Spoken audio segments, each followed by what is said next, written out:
బీహార్లో రెండో విడత ఎన్నికల ప్రచారం ముగిసింది. చివరి రోజు ఎన్డీఏ మహాగఠబంధన్ కూటమి నేతలు విస్తృత క్యాంపెయినింగ్ నిర్వహించారు. చివరి రోజు ఎన్నికల ప్రచారం కావడంతో హోరాహోరీగా పర్యటించారు.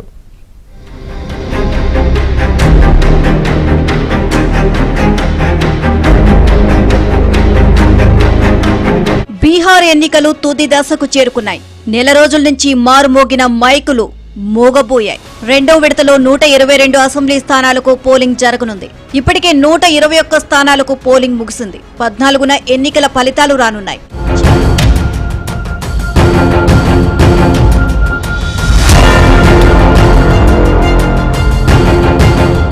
చివరి రోజు ఎన్నికల ప్రచారం కావడంతో ఎన్డీఏ నేతలు హోరాహోరీగా ప్రచారం నిర్వహించారు.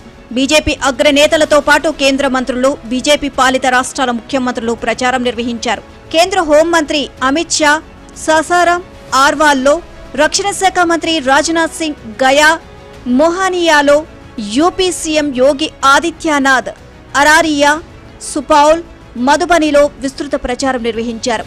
అలాగే ఏపీ మంత్రి నారా లోకేష్ కూడా పట్నాలో ఎన్నికల ప్రచారం చేశారు.